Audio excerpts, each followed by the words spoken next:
Yeah, man, we're in a lockdown, but lockdown can't stop us, people. Ladies and gentlemen, boys and girls, the lyrical fire, the healer of the nation, and the unstoppable Cali P is on the line, man. We are Bless. WhatsApping this week. Everything WhatsApp call this week, and what a pleasure is to Yo. have and to link up with the man himself, Cali. Man, I eat the Lays Reggae Invasion podcast like a gunshot. Cali P, Wagwan King. Me there, man. Me there. Bless up, Vinny. Yeah, man. Wagwan, Puppa, Rankin. Everything cool. Me there, King. Yeah, man. Respect. Yeah, man. Glad Let to us- hear everyone. yeah, man. Bless up everyone listening. We there, man. Yes, sir. Yeah, man. So let us begin with the origins, Cali P. How did the man get to the music? And then also your name. Does it have a full meaning to the P and to Cali as well? All right. Naturally. Yeah, man. So definitely I came into music, let's say born into music really and truly, because it's just what I grew up with through my dad. My father is a musician. He always make sure I get the most of that, always bring me on the movements with him, whether it's a rehearsal or it's a concert or even, at the house where he was building drums that he was selling and all these kind of things. So music was always very strong in the house from beginning, and I just love it, So that way I started to play drums, and that was just something I love to do. And in the school time later on, I started just writing songs in school, and that was just something I love to do, and then eventually started MCing on a sound system. That was in Switzerland, actually. There was this sound system, and it was called Gideon Soldier Sound System. With that sound, I used to MC, and then through that, I started singing really and truly. It's through the sound system all this really started, where I just started singing lyrics on the 7 inches on the B side, and eventually then go to studio and record dubplates, and everything just step by step until I realized, okay, it's time to really seriously be an artist. Then make songs and send them out to the world, have a message. And my name, Cali P, is through school. Like in the school time, the same thing is for me, it's the same journey. We were doing mixtapes, we love music, so we put our favorite songs on cassette, and for that we do our little design, our little cover. And I remember very well we did this special reggae mix cassette, and then we had to find a name for it. So I was the youth that always smoked the Cali, and always have a lot of Cali, and always share the Cali. So they say, oh, your name is Cali. And the P is just my real name, is Pierre. So I just added that, and that was just for a DJ mix. At that time I wasn't singing. So, what's the first thing that comes to your mind when you hear about Guadeloupe? When I hear about Guadeloupe, definitely that is my home. That is where my place is, This is where my father is right now. This is where my brother and sisters are, And I love that place deep from the heart, It's like, it's a place that teach me a lot of things in life. And, it's also a place of source for me, of strength, Just like Mama Africa. There is certain place I can go and I literally feel like my life battery is charging, not being used. Like if you're on the road all the time, you use your battery, but there is few places where you actually go and charge it. So I feel Guadeloupe is a place like that for me. So when you say Guadeloupe, I think about good things, Take us through growing up with a percussionist father and a Rastafari father as well. Yeah, man.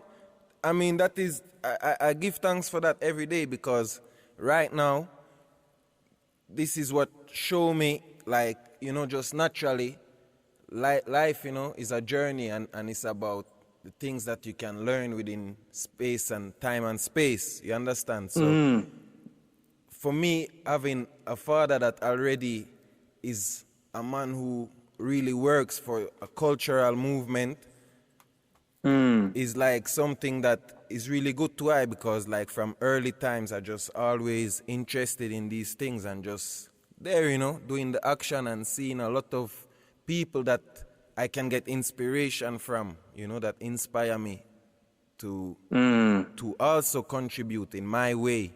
You understand? So Yeah, man.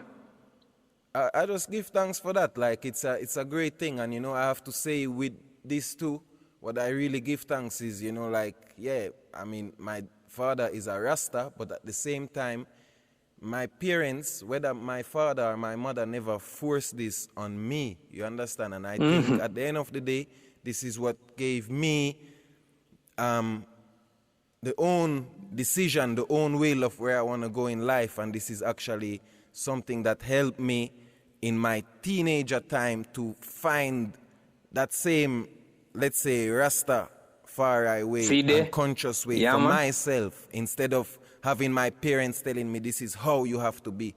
You understand? They never tell me, yo, you have to have dreadlocks. Like in contrary, when I started going to school, when I was a little youth, I had dreadlocks, and my father wanted me to cut them because I was in Switzerland in school, and he wanted me to go my own journey and find out things for myself. You understand? So eventually, when I was 15 or 14, and I have my own meds, my own things that I want to go about, I find this whole thing for myself. Again, you understand? And I think in that moment, everything that you know from your early days becomes so precious. You understand? Yes, I. Yeah, man. Growing up with the music, the moment when I enter the sound system, it becomes so precious. Because it's not something new to me. It's new for me to sing on a sound system, but it's something that I've been seeing all my life. Yeah. Yeah, man. I love to reflect back on the origins. So the first time me hear about Cali P was when the man was working with Oneness Records. That was like my origin introduction to the man. And then later on, I think I came to hear you on the Mad Sick Reggaeville Redeem as well. Okay. And then I think for some while there was a bit of I didn't hear about you for a while, and then I think maybe I wasn't so much concentrating on what you're doing at the moment. And then a couple of weeks ago, I find an email, and big up to Justine. Yeah. She sent me the new production, Hit Like Gunshot. Yeah. And with everything that has been happening around the world, with the protest, with George Floyd, with the Black Lives Matter and the movement thing. Yeah. And I see you link up with Teka on this one. Yes. Just tell us about this new single and the visuals and how did everything come about. Yeah. So definitely, like that time, that period was in May. I remember very well. I was in Gambia that time, and I was really having a very good time, although it was this whole lockdown and everything. In Gambia, there was not so much cases, so there was a kind of lockdown, but at the same time, people were really having a good time, and also it was just the ending of Ramadan time. So it was a whole special time when this sad thing actually happened, and for me, I definitely connect with these things because it shake up me just like how it shake up the whole world this time, you see me? But it has been shaking us up from a longer time still, and from a longer time we always put messages into songs, that's anyway what we do, that's what we stand for, right? So yeah, man. So this time now I felt I want to make a song about this, but not really a song that in 2 years I will listen to it and say, yo, I was just angry that day and singing something angry. That's not what I wanted to do at that moment. So I wanted to make a song that will more show the diaspora, especially, little bit different thinking, of not forgetting the mamaland, not forgetting Africa, because there, one thing for sure, you don't have to fight for acceptance, So Yeah, man. that is one thing that is not there. So you just know that there is this place that is actually your home, and you should never forget that, no matter where in the world you at.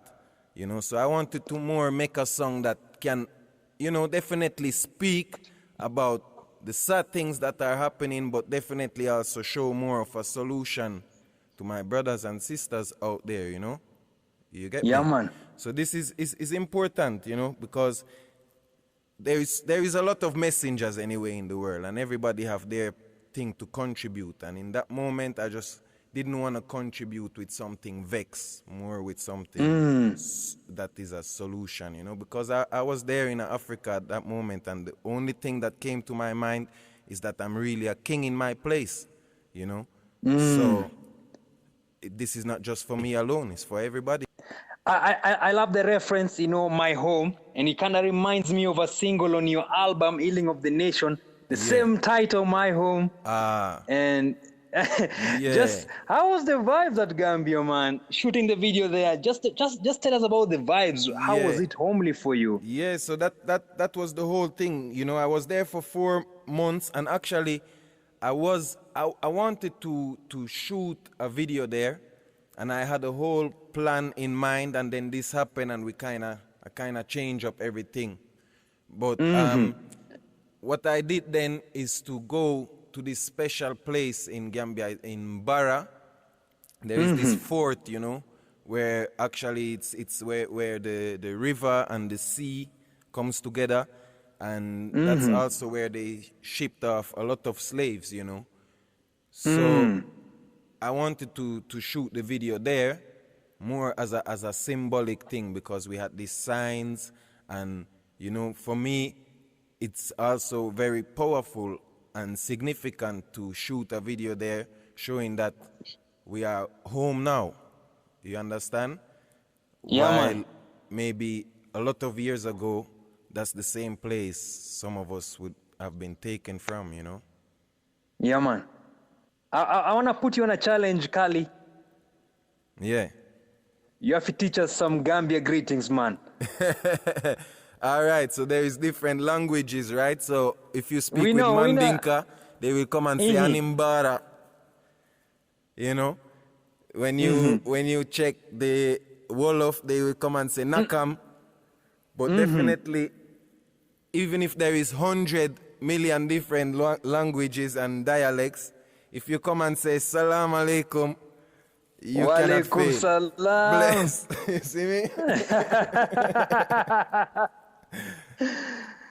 Yeah, man. It's a universal, right? It's a universal greeting. Yeah, man. Yeah. This was not your first time in Africa, but I bet, if I'm not wrong, correct me if I'm wrong, this was the longest stay in the motherland. Why was this trip so important for you, Cali? Yeah, man, it was truly important, and you're right. Like before that, the longest time I spent in the mamaland at one piece was maybe 2 months, you know, and this time I didn't plan to be there for over 4 months. You know, we had a show there in Gambia in February, end of February, and I wanted to stay 2 more weeks. You know, instead of just going back home right after the concert, I wanted to stay 2 more weeks and hold a vibe there. Man. And the thing is, even that my friends, they went back home. That was the whole plan, because they were there before me. And they went back, and I stayed. And then the lockdown came, and in the beginning, you know, nobody knew how long this is going to take. So I thought, it's just two more weeks. Then it was 1 more month. And it was some more days again. But, you know, flights just kept canceling. And at some point, you know, I started to communicate, always with the family, and seeing the situation in Europe and how it was at that moment, and knowing myself, I was better off being in Gambia at that moment, to be true, because, you know, like, you know, they said everything's sick and people just staying home, everything locked. And, you know, at that moment I was over there, I'm hearing this, and I'm looking at the beach, It's 2 minutes from my house. I don't see nobody sick around, you know. So I was like, yo, I need to stay here. I had my studio with me. So I was just working, you know. Yeah. Speaking about working on the music, Teka has been an instrumental part in your musical journey and your sounds. How did the link come about, and when did you know, like in your recollection, when did you know in your mind, this is the sound I want Cali P and Teka to work on? Yeah. I have to tell you that I know Teka for a very long time. We met the first time in 2005 and worked on an acoustic song of the Crystal Woman rhythm that was a big reggae rhythm at the time with Chuck Fender, Richie Spice and everybody. So he had like 25 songs on that rhythm, and then he asked me to do a song on the same rhythm. And although I was a very newcomer artist, I felt like it will not help me to be the 26th artist on this rhythm, you know. So I told him, let's please make the same rhythm, but play it acoustic, just with your acoustic guitar, you know. And I made a song that for me became very significant, Take Care of My Family, and I put this on my first album. And from then we just kept working. We didn't really see each other or know each other that well, because we also that day we just linked one day and did that work. And over the years, every project I had, I always link him, and he would send me a rhythm or two. And yeah, that's how we linked before. And then one day, after putting out the last album, I Thoughts, I was listening to a remix that he put on YouTube. Actually, it was a remix of Migos, like where he put like the trap and with his kind of rhythm together. And I heard that and really liked it, and I could like hear a new sound right there. And that's when I linked him and said, hey, I saw this remix. I would like to make a real song on that rhythm. And then he basically told me, yo, that's very cool that I link him, because he has a bunch of rhythms like that and he didn't quite know what to do with it. So that's the moment when I went to him actually to Berlin, and we made a couple recording sessions and recorded a lot of songs in a few days. Like we recorded like 8 songs in 2-3 days. Yeah. Mad. Big up Teka. Yeah, man, it was a good vibe. And then through having all those songs now, he just got motivated to make a new label to release the songs then. You know, and since then there is this Lolo Records that he started. Lolo Records. And that's putting out the music. And that's how basically the last 1.5 year, 2 years, no, 1.5 year I can say, we really been focusing on putting out our songs that we did in that time, you know. So yeah, that's what's up. Yeah, man, with albums like Lyrical Fire, Healing of the Nation, and I Thoughts, someone may say, Cali P, what has been the consistent formula making all these projects? Well, love of the music, definitely. You know, I definitely love what I do, and if you check all my projects, you will see that none of them resemble the other one, and that's exactly what I want, you know. Like, if I make an album, then I know I have this catalog of songs, so I go for something else, and I can challenge myself to find the next step in the music, and definitely I get proven a lot that music evolves in the whole world. So to just stay stagnant on one thing, that wouldn't really be that wouldn't make me enjoy it that much, put it like that. So I keep myself free up, and I listen different music. I get to the studio, sometimes we work, sometimes we don't. But when we do, then we do it because we love what we do, you know. And I think that keep the thing consistent over the time. You know, I still have ideas of things I want to do that I didn't do. So as long as we have things like that, we don't stop. Yeah, man. Sound system culture has had a very big influence on your music. What impact do you still believe the sound system has this day on the reggae and the dancehall culture scene? A big, very big impact, and that's why I'm even right now actively thinking of what is going to be the next step for us in music, because actually for reggae and dancehall music, the sound system, the party, the dance, however you want to call it, is very, very important, because that's where our music get introduced the most, because it's a kind of niche music. I'm talking not about the local market in Kingston, you know, where everybody know what go on. I'm talking in the world where people need a place to go to find, oh, this is a song that I like to hear, you know. So it's a big part of our promotion is missing right now, you know. And sound system has a very big influence on me personally, because I just love the movement. I love dances, I love sound systems, I love clashes, you know. That has always been something I really enjoy. With the versus clash, who are you supporting, Cali? You know me, I'm a Bounty Killer fan from long time, you know. But then the versus thing for me was more like a fun thing, and it was not in that sense a clash, but a get together. And you know, like you can see that right now, Beanie and Bounty, they became more nice with each other than they used to be years ago. They were before, when the clash seemed more serious, you know. So I think it was just a great thing for reggae and dancehall music overall, because again, a lot of people get introduced to this because they were watching the verses not knowing that this is actually rooted in the culture of clashing and you know, if you would watch just the rappers doing their thing, they would be there and just singing over their songs and introducing their songs, while you had Beenie Man and Bounty Killer freestyling, one sing 8 bars, the next one sing 8 bars. That's where people get the original of it, you know? Yeah, man, I enjoyed that. Full joy. What musical ethos have built you to this date, and what lessons do you always carry with you? What music? Ethos and lessons have built you to this date. A lot of different music, you know. Me, it's very funny. Anytime music play, I start to move. It could be music I like or music I don't like. As soon as I hear a rhythm or something, it's like one part of my body start to move with it, you know.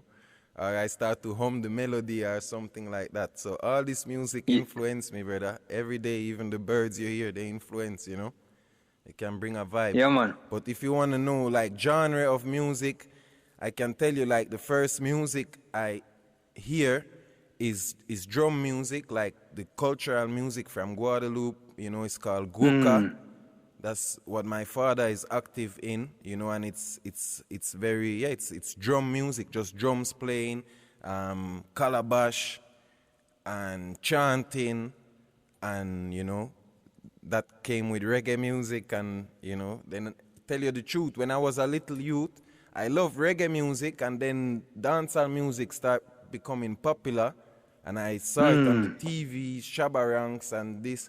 But when I was like 6, 7, that didn't really connect with me, you know. I didn't really feel that. Yeah, tell you the truth. Then I started listening other music, and I started to check the Michael Jackson, them. But before that, I was really into roots reggae music. That is the first music I loved and tried to imitate as a little youth, you know. A reggae artist in Nairobi would say, what are some of the lessons Cali P has learned along the way in this business? Well, that the journey is truly long, you know, and that the best thing you can do as an artist is, first of all, make sure you love what you do, so you can have an extra bit of persistence, you know, because you really love what you do. And the other thing is just to be patient and kind. I always tell people that, because, you know, you always meet the same people over and over and over and over again, you know, and don't take things personal, you know. Yeah, also that too, you know, because there is always a moment where somebody is going to discover you. You have to give them that moment. You cannot force that moment, you know. So if somebody support you or don't support you, don't make your life depend on that. You know what I mean? Yeah, man. Yeah, so it's just about you loving what you do that will make you continue your work. You understand? And put your energy on those who see, like, connect with your energy, you know, and then that build more energy. If that makes sense, yeah. Yeah, man. In one of your past interviews, you did mention that you're not an artist who is willing to be boxed. Do you feel you've been real and true to the music? Yes, man. Definitely. Definitely. It's just that, like, I love different set of music. So, you know, there is always two things. There is the music and then there is the image that go before. So, of course, me launching out as a 17-year-old, 18-year-old Bobo youth, you know, defending Rastafari, singing in the sound systems, playing at the reggae festivals, of course, categorize you as a reggae artist, you know. But what is in the moment you make a song with a rapper? What is the moment you feel like making a jazz song or an Afrobeat song? Or, you know, if I go and make a song with my father group, which is Akio, and it's a cultural drumming song and I chant on it, then that is more showing off that you're a musician, an artist overall in general, you know, and that's kind of what I want to, the world to understand, that you cannot put an artist into a box, because we're not limited like that, you know. And then, of course, if you say stay true to the music, yes, because all music is music. Now, is it the word, sound, and power, which is really important to me personally. So whatever music I will do, I will always put in some fire in the lyrics and something that can uplift somebody, something that still there is something that need to click, you know, and that will make you understand, all right, this man, him dep on a mission, you know. Yeah. Finally, what is on the horizon for Cali P, and how can your fans plug into the music and as well connect to your social media? Yeah, well, right now, we just finished releasing these last two songs, Hit Like Gunshot, where the video is on YouTube, where people can check out. And then there's also this song called Rise Up and Shine, where we had the combination with Stone Boy in Ghana and Sheun Big Kuti, up. the son of Fela in Nigeria. We made this song together, the three of us. Rise Up and Shine is also a song that I want people to check out, especially Kenya. I know say that one day I go motivate the youths and the people them out there, you know. So Mad. So that's what's up right now. And then, you know, I have more singles coming out. I'm still working with Teka on some new songs. We have an EP that is also getting ready. That is ready, but we just kind of delayed it. We're supposed to release it in April, but now we're just waiting a bit, and as soon as we feel like we're going to drop it. But there is more things coming, sure. So for the moment, I would just tell people to subscribe to my YouTube channel, you know, when you check the videos. Keep updated with the Instagram. You have Cali P Music there. The same is for Facebook and Twitter, CALIP Music. And that's how we connect, you know, definitely. Yeah, man, people, enough joy reasoning with Cali P. We look forward to more opportunities to reason in the near future. One love, King. Such a blessing and such an honor. Yeah, man. Likewise, man. Give thanks for your time and bless up the whole of Kenya. And now I will challenge you. Well, it's not a challenge, but you have to teach me how can I bless up the Kenyan people, them royally in the local language before we finish. Nice. Mambo VP Kenya? Mambo BP Kenya. Cali P, natuma salamu na baraka. Cali P, natuma salamu, baraka. To all, kwa Wakenya wote. Natuma salamu na baraka kwa Wakenya wote. Natuma, come salamu, again. Natuma, salamu, salamu, na baraka, kwa Wakenya wote. Kwa Wakenya wote. I send my greetings and my blessings. Salam is just as salam alaikum. I send my greetings and my blessings to all Kenyans. Blessings, man. You see it. I give thanks, man, and that is very important, man. We have to stay connected, you know? Yeah, man. All right. It's just one family, one unity as always. Big up yourself. Yes, I. Big up yourself, Cali P. Respect, my brother.